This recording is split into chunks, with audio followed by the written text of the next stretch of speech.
നിങ്ങൾ ഡെഫിനറ്റ്ലി കണ്ടിരിക്കേണ്ട ഒരു 5 ഹിന്ദി വെബ് സീരീസിനെ കുറിച്ച് പറയാനാണ് ഞാൻ ഇന്ന് വന്നിരിക്കുന്നത്. പക്ഷെ അതിനു മുമ്പ് ചാനൽ ഒന്ന് സബ്സ്ക്രൈബ് ചെയ്തേക്കണേ. 5ാമത്തത് പെർമനന്റ് റൂംമേറ്റ്സ്. ഒരു ലോങ് ഡിസ്റ്റൻസ് റിലേഷൻഷിപ്പിലായിരുന്ന കപ്പിൾസ് പെട്ടെന്ന് ഒരു ദിവസം റൂംമേറ്റ്സ് ആകുകയും അതിന്റെ ഗുണവും ദോഷവും ഒരു ഹ്യൂമർ രീതിയിൽ കാണിക്കുന്നതാണ് ഈ സീരീസിൽ.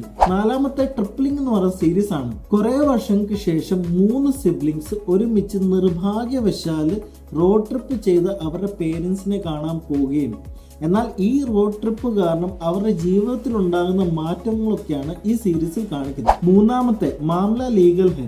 ഇന്ത്യയിലുള്ള ഒരു കോർട്ടും അതിലെ ലോയേഴ്സ് എങ്ങനെയാണ് കേസുകൾ കൈകാര്യം ചെയ്യുന്നത് ഒരു ഹ്യൂമർ രീതിയിൽ കാണിക്കുന്നതാണ് ഈ സീരീസിൽ. 2ാമത്തെ പഞ്ചായത്ത് എന്ന് പറയുന്ന സീരീസ് ആണ്. സിറ്റി ലൈഫിൽ നിന്ന് ഒരു റൂറൽ ഗ്രാമപഞ്ചായത്തിൽ സെക്രട്ടറി ആയിട്ട് ചെല്ലുന്ന ഒരു ചെറുപ്പക്കാരനും ആ ഗ്രാമവാസികളുടെ സ്റ്റോറി ഒരുമിച്ച് കോക്ടെയിൽ ആയിട്ടാണ് ഈ സീരീസിൽ കാണിക്കുന്നത്. 1ാമത്തെ ഗുല്ലക്ക് എന്ന് പറയുന്ന സീരീസ് ആണ്. ഒരു 90s കിഡ് ആയതുകൊണ്ടാണോ എന്നറിയില്ല, ഈ സീരീസ് എനിക്ക് ഭയങ്കരമായിട്ട് കണക്ട് ആയി. ഒരു മിഡിൽ ക്ലാസ് ഫാമിലിയുടെ അപ്സ് ആൻഡ് ഡൗൺസും അവരുടെ ജീവിത രീതിയും അവരുടെ ചെറുതും വലുതുമായിട്ടുള്ള എല്ലാ കാര്യങ്ങളും ഒരു കുടുക്കയുടെ കാഴ്ചപ്പാടിൽ കൂടി കാണിക്കുന്നതാണ് ഈ സീരീസിൽ. നിങ്ങൾ ഈ സീരീസ് കണ്ടവരാണെങ്കിൽ ഒരു ലൈക്ക് ചെയ്തേക്കണം.